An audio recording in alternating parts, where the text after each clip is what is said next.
नागपूरमध्ये 2 गटामध्ये झालेल्या राड्यामध्ये अनेक व्यावसायिकांचं मोठं नुकसान झालंय। सय्यद जलील यांचं नागपूरच्या हंसापुरी भागामध्ये गॅरेज आहे आणि त्यांच्या गॅरेजमध्ये ग्राहकांच्या दुरुस्तीसाठी आलेल्या 7 गाड्यांची तोडफोड झाली आहे।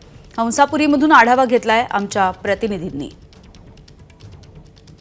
सध्या मी हंसापुरी भागामध्ये आहे। सय्यद जलील यांचा हे गॅरेज आहे। जर का बघितलं तर साधारण यांच्या गॅरेजमध्ये 8 ते 9 जे कार्स आहेत त्या कारची तोडफोड मोठ्या प्रमाणामध्ये करण्यात आल्याचं पाहायला मिळतं दृश्यांमध्ये।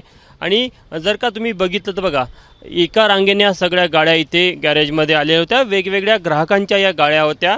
मात्र रात्री अचानक असामाजिक तत्व या परिसरामध्ये शिरलं आणि त्यांनी या संपूर्ण परिसरामध्ये उभ्या असलेल्या 4 चाकींची नासधूस करायला सुरुवात केली। कितने बजे की घटना है, क्या हुआ था? 10:30 से 11 के बीच की है। हम तो नमाज में थे। तरावी की नमाज हमारे 8 बजे से चालू होती है, 10 बजे तक चलती है। 10 बजे के बाद में हम घर पे आए तो हमको मालूम पड़ा कि तुम्हारे गैरेज इधर तोड़ फोड़ हो रही है करके। अब पूरा इधर तो हम लोग आ नहीं पाए। तो हमारे पास जो कैमरा था हम लोग उसमें देख रहे थे मोबाइल के अंदर में कि हमारे यहाँ ये तोड़ रहे थे लोग उसके अंदर में। गाड़ियों की तोड़फोड़ हुई अभी? ये देखो ना, आप पूरी गाड़ी दिख रही है ना, पूरी ये सब कस्टमर की गाड़ी है। इसमें कोई हिंदू नहीं, कोई मुसलमान, वो हिंदू की गाड़ी है, वो उसकी गाड़ी है। इसमें किसी की, सब हिंदू भाई की गाड़ी हमारे यहाँ बनने आती है उसके अंदर में। और ये आज जितने भी बड़े बड़े दंगे हुए हिंदुस्तान में, आज तक कभी हमारे एरिया में एक नया पैसे का नहीं हुआ। हम हिंदू भाई सब मिलजुल कर रहे। आज पहली बार ये हुआ है हमारे यहाँ, पहली बार इतने बड़े दंगे के अंदर पहली बार हुआ है।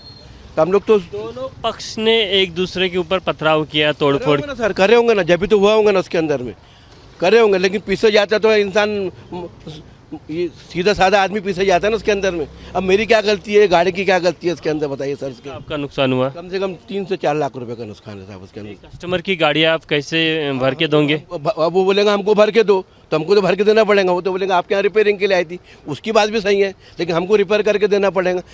किसी का इंश्योरेंस रहता है, किसी का इंश्योरेंस नहीं रहता, किसी का थर्ड पार्टी रहता है, तो हमको तो भर के देना पड़ेगा साहब उसके अंदर में ना। आणि काल ज्या प्रकारे एकाएक ही सगळी घटना घडली, त्या घटनेने शासन तर हादरून गेलेलं आहे। मात्र नागपूरकर देखील हादरून गेले की इतकी मोठी संख्या किंवा इतकी मोठी घटना ही कशी काय नागपूर शहरामध्ये झाली।